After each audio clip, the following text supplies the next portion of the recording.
Okay, what's up people? Zombie Killer UK here.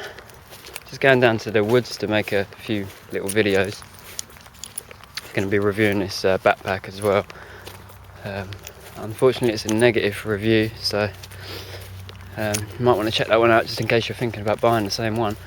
But I just thought on the way down here, well, we've got some nice scenery and that. There's loads of magpies over there. I thought I'd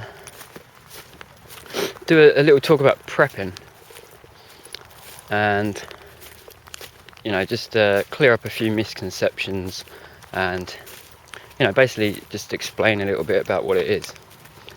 Now, due to stuff like doomsday preppers, which sensationalizes prepping, and takes it to whole new levels. If you say to some people, you say, oh, I'm a prepper, or I'm a bit of a prepper, then that could be misunderstood and people might think that you're basically crazy, or you're you've lost it, just because these certain people on that show are obviously taking prepping to the extreme with their nuclear bunkers and God knows what else. But if you've got the money to do it, then it's your money, do what you want with it. At the end of the day, that's how I feel about the whole nuclear bunker thing and all these underground bases. I ain't got any of that, obviously, as if I have the money to do that. But yeah, just want a little talk about it. So everyone basically is a prepper, whether you know it or not. You might not think you are, but I bet you are. If you, for instance, it's winter now, it's December time, so it's going to be snowing soon. So if you've got like a de-icer in your car for the windscreen and an ice scraper, then you're prepping for snow. Okay, and prepping is just another word for being prepared for something. So you're being prepared, you're preparing yourself for snow, because of the fact that, well, not even snow, maybe just ice, but the chances of that happening are quite high. So obviously you take the precaution of buying an ice scraper and de-icer. If you have a spare tyre on your car, you're prepping for a puncture. Okay, cars come standard with these because you never know when you're going to get one, and it's much better to have a spare tyre, isn't it, rather than having to call out whoever, the AA or whoever, and get them to come and save you. You want a bit of independence, so you've got a tyre in there and a jack to do it all yourself. And if you have a dog and you take a dog out for a walk and you take either some sort of scooper thing or like them dog shit bags, then you're prepping for your dog to have a shit. And people don't really see these as preps because they're on, like, obviously the lowest level of prepping with stuff that is inevitable things, basically. So it basically just is up to you how far you take it from there. Now, I personally reckon every single person should have at least 3 days worth of food, because especially at winter time, if you live in the UK, you know how it gets over here. When it snows and there's like a couple of inches of snow on the road, all hell breaks loose. Nobody knows what they're doing. People last year had to sleep in cars because they couldn't get home, and this is only a few inches of snow. So imagine if it was a few feet of snow, because I saw lorries parked up and they stayed there overnight. Now if it was a few feet of snow, these lorries might not be prepared to deliver the food to the supermarkets. So what are you going to do if there is no food in the supermarkets? Because it only takes a few days for that stuff to run out. They haven't got that much stock in the back. I used to work in a supermarket, and yeah, they don't have that much stock. They just get regular deliveries, so like daily deliveries, and especially stuff like milk and bread. That stuff's going to run out real quick. There's a tractor up there. Yeah, that stuff's going to run out real quick, and you're not going to have time to run out to the shops and buy it all, because everyone else is going to be thinking exactly the same thing. So why go through all that hassle and all that panic and risk not eating for 3 days or a few days? Who knows how long it's going to take for them to sort that back out. If it's a few feet of snow every day, then the snow's not going to be melting quicker than it's being laid, and you're going to be in some big trouble then. because then you could be going for a couple of weeks without food. Obviously they will, I guess, start to develop different ways of getting the food in. They probably put like spikes on the lorries or something. I'm not quite sure how all that would work if that happened, but I'm guessing they can do it somehow. But what I'm trying to say is that you have no idea when this sort of stuff is going to happen. And if you're not slightly prepared, 3 days food is a minimum. It's a bit awkward for me because I'm quite young.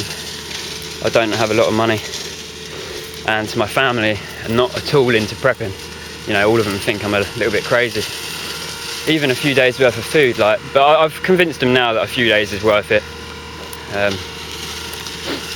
A few days worth of food and water. We've had a couple of incidences where either a pipe's burst or cleaning the pipes in the road and the water's been out for like a day or two, and we've had to buy a bottle of water. But imagine if it was snowing and we had that at the same time. I mean, it'd be a nightmare. Right, I'm going to turn this off quick because right, I'm past that now, so I can't remember exactly where I was, but basically 3 days is, I consider, to be essential for everybody. If all you've got to ask yourself really is 2 questions, and they are: if the supermarkets were empty when you went down there tomorrow, for whatever reason, would you be able to get food and would you be able to get water? And if the answer is no to either of those questions, then you need to definitely at least be having 3 days worth of food.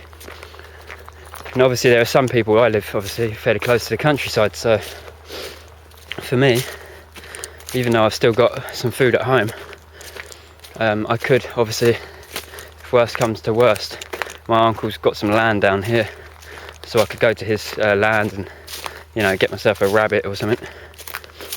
But not everybody can do that, and not everybody has that luxury. So if you're living in any like urban areas, then you definitely need to be prepping,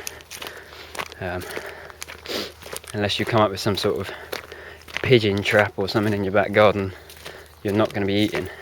And as for water, I mean, unless you're catching rain, which you can boil off, or if you live by the sea, if you don't have either of those things, then you're in some trouble. If you don't know where fresh water is, or at least where water is, where you can make it fresh and sanitize it and that, if you don't know a location to do that and you don't have water, you basically be dead in 3 days. Or if you're not dead, you're going to be hallucinating and completely losing your mind after 3 days of no food and water, and you're just generally going to feel shit.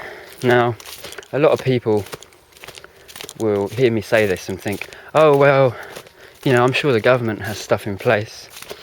Well, do you really want to be depending on them to help you? I mean, is it better to have some independence, or is it better to run to them every time? And I mean, they're not even guaranteed to even help you in the first place. If everyone is in the same situation, what makes you think that the people that are in charge of all food banks and distribution like that, what makes you think that they're gonna hand out all the food to you anyway? And what makes you think that you're even going to get the food in the first place? They haven't got that much food in these food banks, and a lot of people are going to be running to them for help. So you should never really rely on someone else when it comes to your safety and your family's safety.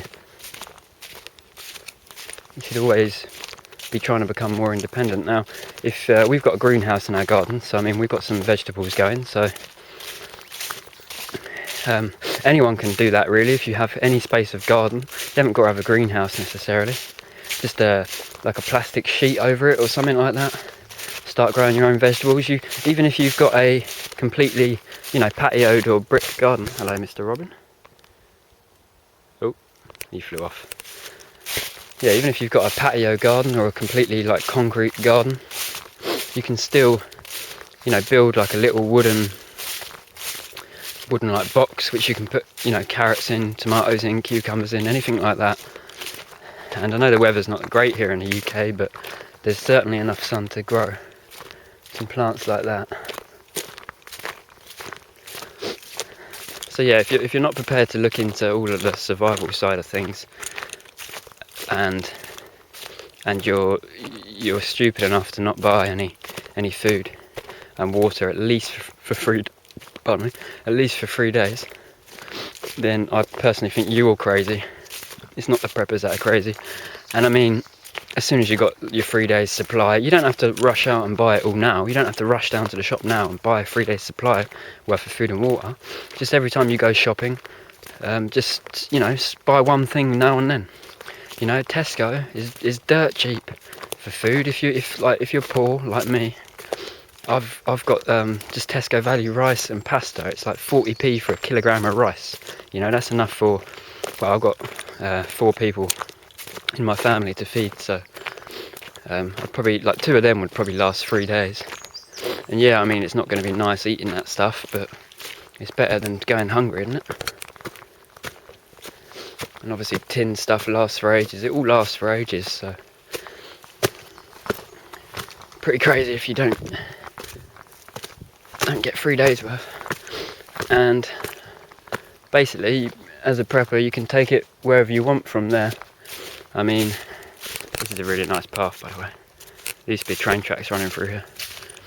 That's why it's so straight. But yeah, as a prepper, you can take it wherever you want from there, depending on the information that you have, and you know, and the news that you have, and what your conclusions are. If you honestly think that there's going to be a nuclear war, then why not spend all your money and buy a bunker, like some people have? And I know a lot of people will see that as crazy, but then that's exactly what the government's doing. The government's building these huge bunkers and military underground bases with your money, with your tax money. So are they crazy as well? Are the government crazy? And are you going to be saved? Are you going to be allowed in these bunkers if that happens? No, you're probably not. So, you know, are they that crazy to fork out their own money and do this? I'll let you decide. I don't think they're crazy for it. I think that the chances of a nuclear war, I think, are slim. You know, very slim. I don't really think people are going to want to just be blowing up the planet like that. But you never know, I guess. So if you truly believe that's going to happen, then I guess you prep for that. But as I said, I think, like, worst case scenario that is quite likely to happen really would be, well, as I said, obviously snow could definitely shut the supermarkets down for a few days, but any kind of like civil unrest or anything like that isn't, I don't think, really going to last more than, you know, a few weeks really, unless obviously all hell breaks loose. But I think the chances of that are slim. So, you know, I personally recommend a few weeks worth of food. You know, from the information that I've seen and the news that I've read and what I think's going on in the world, I would say a few weeks worth of food, just to tie yourself over. You know, and then obviously on top of the few weeks worth of food, I've got the skills to acquire water. There's fresh water around here. There's quite a lot of streams ahead of me actually. And you know, there's as I said, I've got my uncle's field. Not uncle, sorry, it's my cousin. I got his field, so if worst comes to worst, I could just pay him a visit or go up there and hunt on his land. So it's definitely something to keep in mind. If you don't know anything about prepping, if this is the first video you're watching to do with any kind of prepping, then I'm going to have some more videos on the way. I'm going to cover like all the basics of it, I think, and go into all this in more detail. This is just like a quick overview, but if you want to see them, if you can be bothered to wait for them, then please subscribe, because it will show you on your newsfeed when they're uploaded. I'm going to Amsterdam in a few days, so I'm not quite sure. None of these videos that I'm about to make now, apart from this one, is going to be uploaded before I go. And so I'll be back on Saturday or Sunday, and I'll upload whatever I'm doing now